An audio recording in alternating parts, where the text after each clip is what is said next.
just yesterday. Sin? Get it.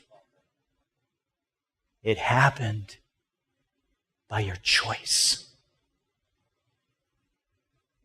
In your twistedness, you thought and wanted what wasn't right was wrong, and you chose it.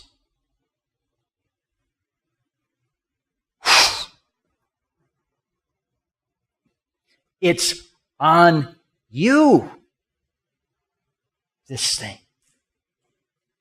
The Lord wants us to get that. As a matter of fact, James describes in verses 13 and 14 of chapter 1 how this happens.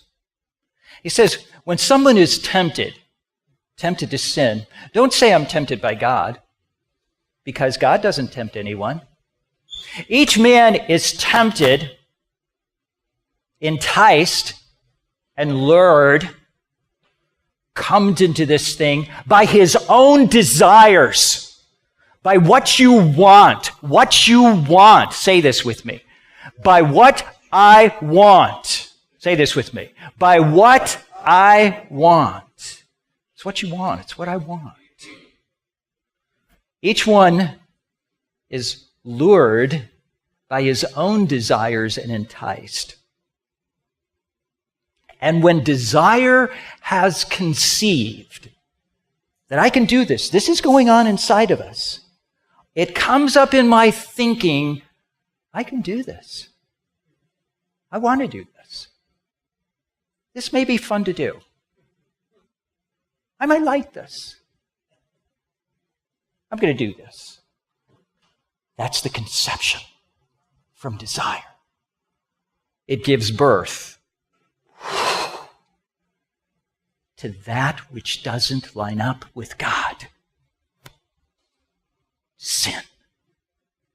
And as sin gets bigger and bigger and bigger and bigger in your life, because that thing's not going to say little, sin is aggressive, sin is a little leaven. And what does a little leaven do?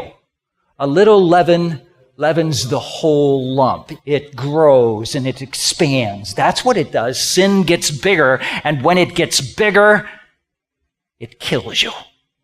It absolutely, positively kills you. The picture of here is like sin being a child that is conceived by desire, and he grows up big, and then that child being big turns around and kills you. It's the picture. You see,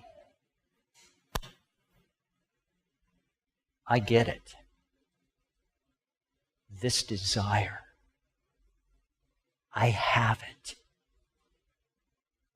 And that's when sin comes. That's what David talks about. It's willful. It's by your desire. That's where it's at. That's where it is. Now I'm going to talk about something which may seem to you like, I'm suddenly shifting gears. Well, I want you to know, this does shift gears, but the Psalms shift gears. And he's going to take us to another Psalm where the gears are shifted. Let me show you how this goes. David in Psalm 51 talks like this. He talks about what God delights in, truth in the inner part. Then he asks for God's cleansing, wash me, verse 7. And then he talks about God creating a new spirit within him. And he says, verse 13, look at this. I'll take joy here. There'll be joy in your rescue. Joy, verse 12, your salvation. And then I will teach transgressors your ways, and sinners will return to you. He's shifting gears because he's talking about the happy way, the blessed way out of sinning. This is the route to go. This is the happy way. This is the blessed way by God out of our sinning. Now, what does it mean here? It means in handling your sin. There's a happy way to live with sin. Have you ever heard this phrase? Boy, the way the world is today, I sure wouldn't want to be raising kids in this world. You heard that phrase? Let me ask this. You ever said that phrase? Boy, that gives a lot of hope to young people, doesn't it? Maybe we ought to reconsider that. And by the way, the state of the world hasn't changed. It's always been in this state of sin. It's always been messed up since Adam and Eve plunged us into the fall under original sin. It's been in this state. It's been in this state. Say this with me. It's been in this state. The state of what? The state of sin, where people volitionally sin. It's been in this state. We need to help young people. We need to help grandkids. Because I want you to know that when the darkness is dark, the light shines oh so bright. And the darker the night, the brighter the light. Right? Further you can see it, the further it shines, the brighter it seems. And that's good news. Because there is a way out of this sin. There is a way of handling this sin. It is a happy way. It is a blessed way.